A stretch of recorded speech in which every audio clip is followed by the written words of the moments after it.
Assalamualaikum warahmatullahi wabarakatuh. Alhamdulillahirrabbilalamin. Wabihi nasta'inu ala amri dunya waddin. Wassalatu wassalamu ala ashrafil anbiya'i mursalin Sayyidina wa maulana Muhammad sallallahu alaihi wasallam. Amma ba'du.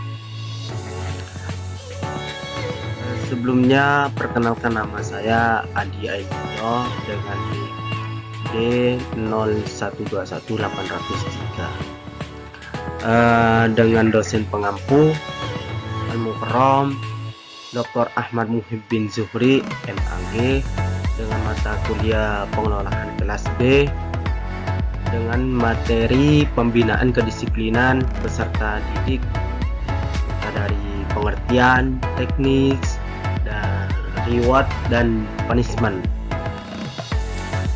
Untuk mempersingkat waktu, mari kita lanjut kepada pembahasan slide selanjutnya.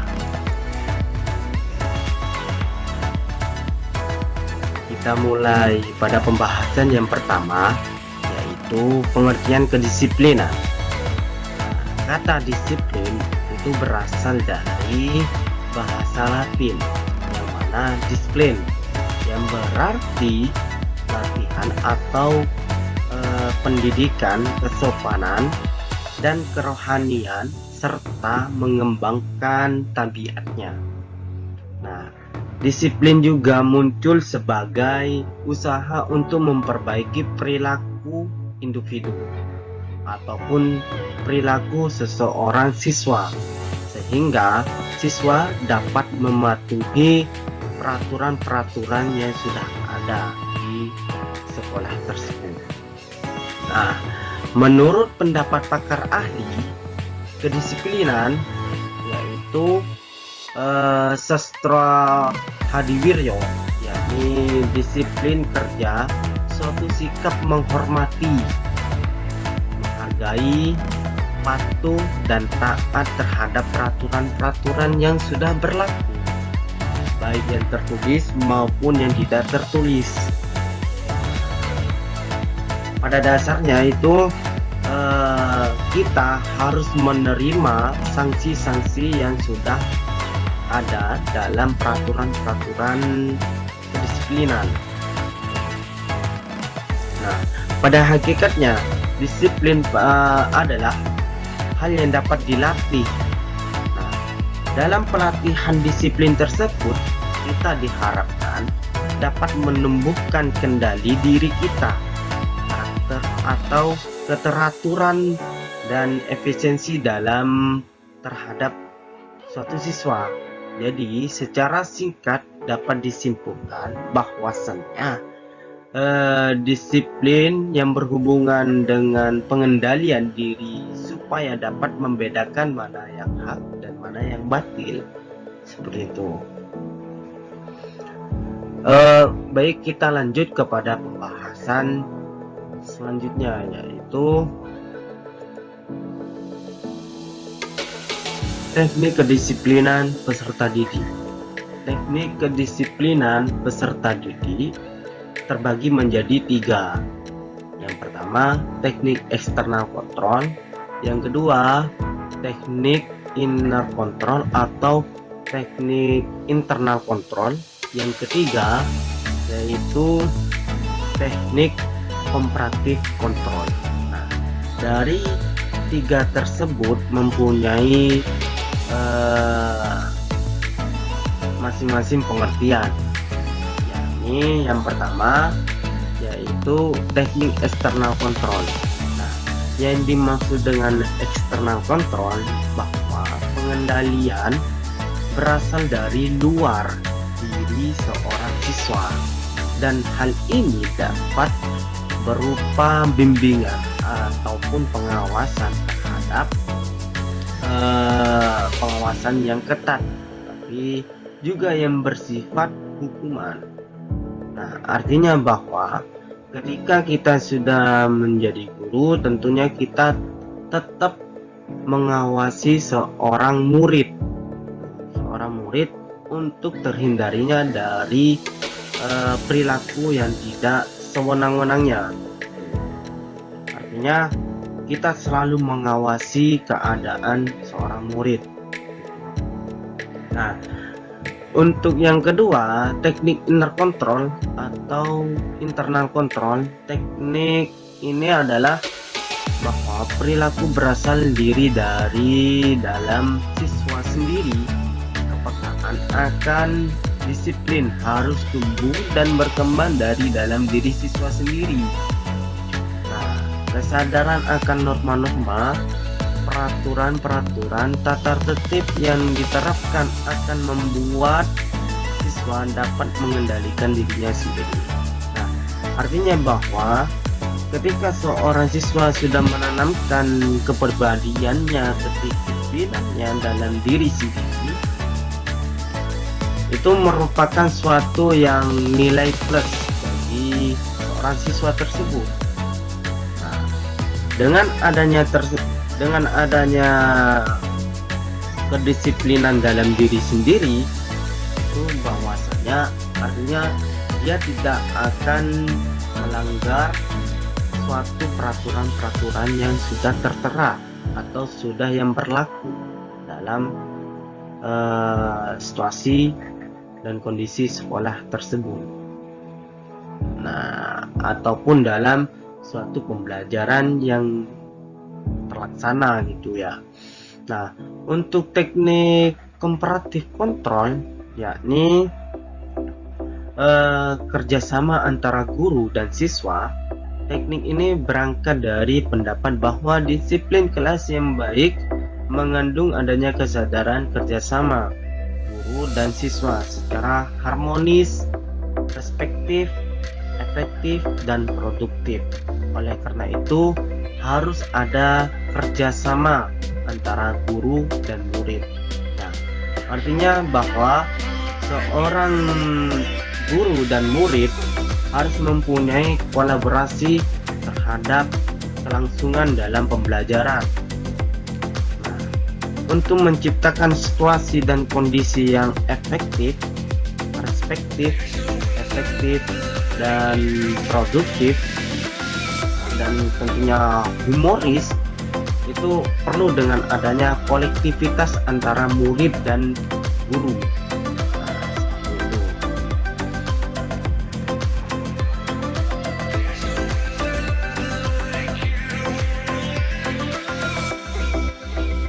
Pembahasan reward. Nah, reward adalah suatu yang diberikan kepada seseorang siswa karena sudah bertingkah laku sesuai dengan yang dikehendaki, yakni mengikuti peraturan-peraturan ataupun prosedur-prosedur yang ada di sekolah dan mentaati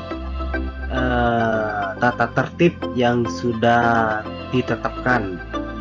Nah, maka dapat disimpulkan bahwasanya reward adalah salah satu bentuk apresiasi bagi seorang murid, bagi seorang peserta didik dalam proses pembelajaran. Nah, oleh karena itu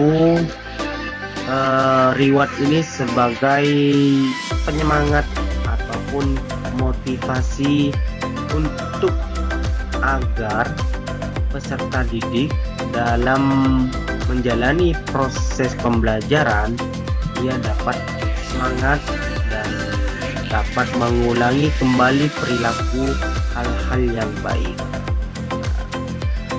Fungsi dan manfaatnya adalah fungsi penghargaan, suatu cara yang digunakan untuk memberikan penghargaan kepada seseorang ataupun seorang siswa karena sudah mengerjakan suatu hal yang benar, sehingga orang yang menerima penghargaan lebih semangat dalam melakukan hal yang benar lagi. Nah, dalam kaitannya dengan peserta didik, penghargaan juga berarti suatu keterampilan dalam memberikan responsif ataupun respon positif terhadap tingkah laku peserta didik sebagai penguatan agar tingkah laku positif tersebut dapat mengulanginya kembali. Nah, artinya bahwa kita dalam kehidupan tentunya harus memiliki feedback, yaitu ada timbal baliknya, supaya orang yang kita didik itu lebih semangat lagi dengan hadiah tersebut ataupun dengan reward tersebut. Nah, reward itu sebagai wadah motivasi kita, sebagai wadah terhadap peserta didik juga. Dengan adanya reward, peserta didik akan terus memperlakukan perilaku yang baik dan benar, serta mengulanginya kembali tanpa mengulangi kesalahan-kesalahan yang terjadi gitu.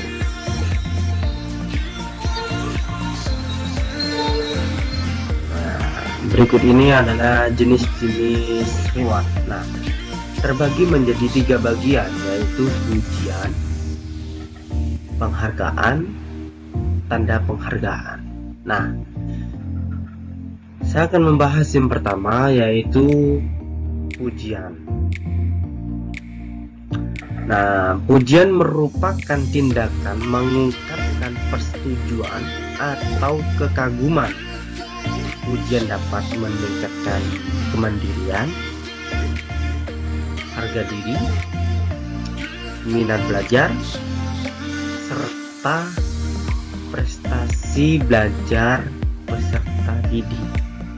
Nah, jika memang peserta didik mempunyai bakat semangat belajar dan bakat prestasi di lingkup sekolahnya, tentunya kita sebagai pendidik untuk mengucapkan pujian sebagai apresiasi kepada peserta didik tersebut. Dengan adanya apresiasi pujian secara lisan ataupun secara tertulis, tentunya peserta didik akan terus termotivasi, akan terus semangat untuk mengembangkan potensi-potensinya. Nah, seperti itu. Dan yang kedua yaitu penghargaan. Penghargaan ini di mana peserta didik diumumkan kepada seluruh teman-temannya secara terbuka. Dan sebagai peserta didik yang mencapai suatu hal yang baik, bisa dilakukan di depan teman-teman kelas saja atau di depan seluruh peserta didik di sekolah. Penghormatan juga mengacu pada pemberian kuasa. Nah, untuk melakukan suatu hal, misalnya peserta didik diberikan kesempatan untuk menunjukkan caranya menyelesaikan soal suatu mata pelajaran atau tugas lainnya. Nah, artinya bahwa jika memang seorang peserta didik menguasai dalam suatu materi dan seorang guru menunjukkan bahwasanya ia berpotensi dalam materi IPA misalnya, tentunya ia harus memberikan suatu tanggung jawab, memberikan materi tersebut kepada teman-teman lainnya, supaya teman-teman sekelasnya dapat memahami secara mudah dari penjelasan yang ia sampaikan. Nah, artinya dia diberikan panggung sebagai eksistensinya dalam menerapkan pembelajaran yang ia pahami. Nah, yang ketiga yaitu tanda penghargaan. Nah, tanda penghargaan ini merupakan penghargaan yang bersifat simbolis, biasanya berupa surat tanda penghargaan ataupun piala. Nah, ini bagi peserta didik yang mempunyai prestasi yang luar biasa, tentunya ia akan diberikan suatu penghargaan yang tidak dilupakan, yaitu berupa dengan simbolis, entah dari piala, entah dari lain dan sebagainya. Itu ya.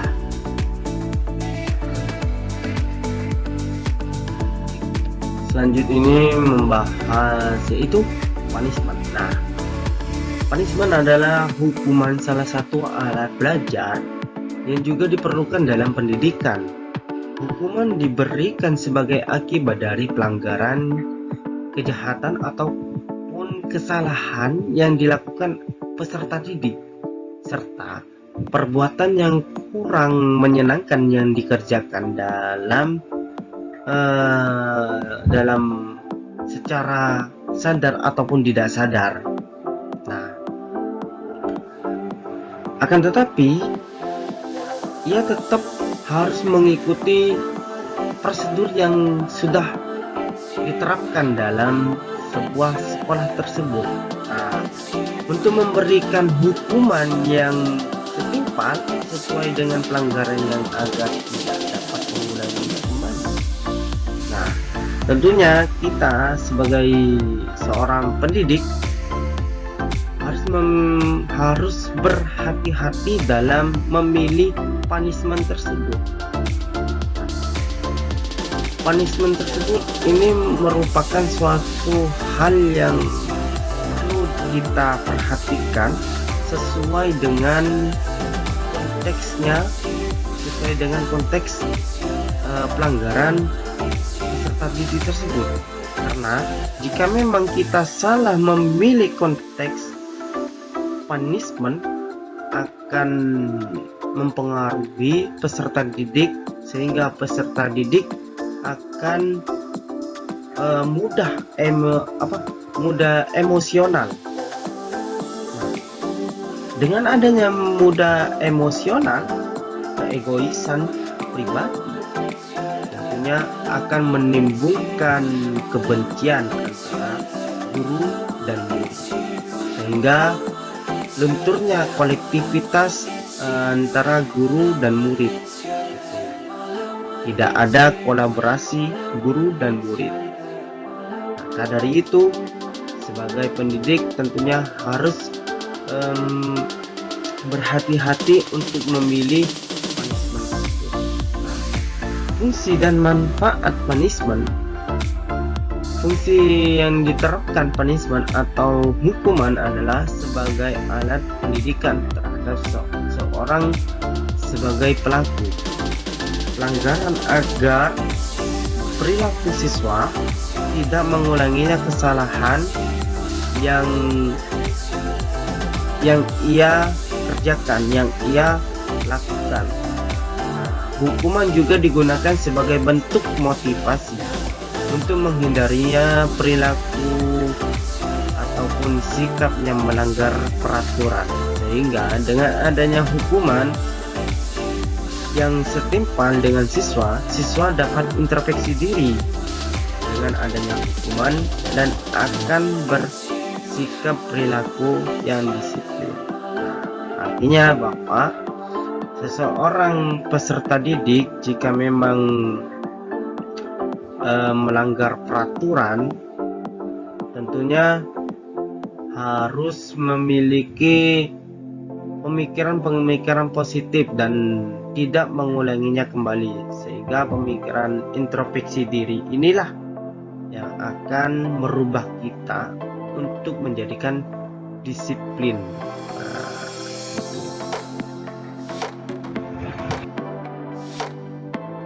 Pun punishment untuk peserta didik.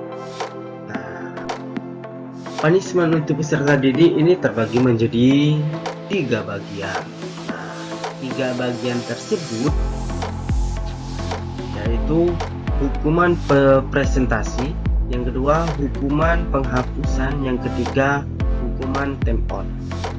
Nah, yang pertama ini Hukuman presentasi adalah penggunaan konsekuensi yang tidak menyenangkan atau rangsangan yang tidak disukai. Seperti siswa disuruh menulis, "Saya tidak akan mengganggu kelas" 100 kali, atau cacian atau tamparan, serta bisa bentakan. Ini termasuk hukuman yang ringan.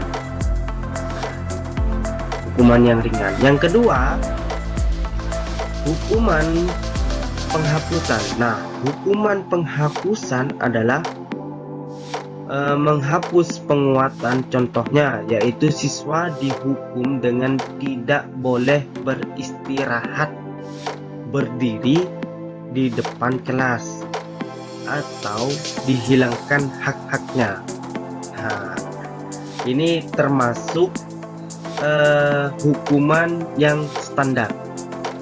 Artinya jika peserta didik melanggar ringan satu kali sudah ditelaksanakannya hukuman presentasi, lalu hukuman yang kedua yaitu hukuman penghapusan, itu standarnya. Jika hukuman 1 dan 2 tidak mampu, berarti beralih ke hukuman yang ketiga yaitu time out. Nah, time out ini adalah hukuman siswa yang melanggar ataupun yang tingkah lakunya kurang sopan terhadap tata tertib kelas dengan menyuruh berdiri di sudut kelas dengan tujuan agar tingkah laku nakal itu dapat dihilangkan atau agar siswa lain terhindar dari tingkah lakunya yang tidak kekaruan ataupun tidak sopan gitu. Nah, artinya time out ini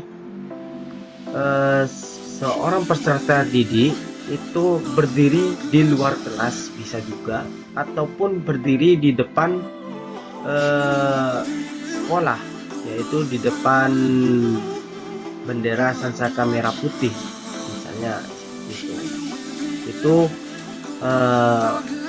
hukuman yang berat gitu. Jika memang di antara ketiganya tidak memungkinkan terhadap peserta didik, ya peserta didik diberikan arahan kepada orang tuanya. Ya, mungkin cukup sekian dari presentasi dari saya pribadi.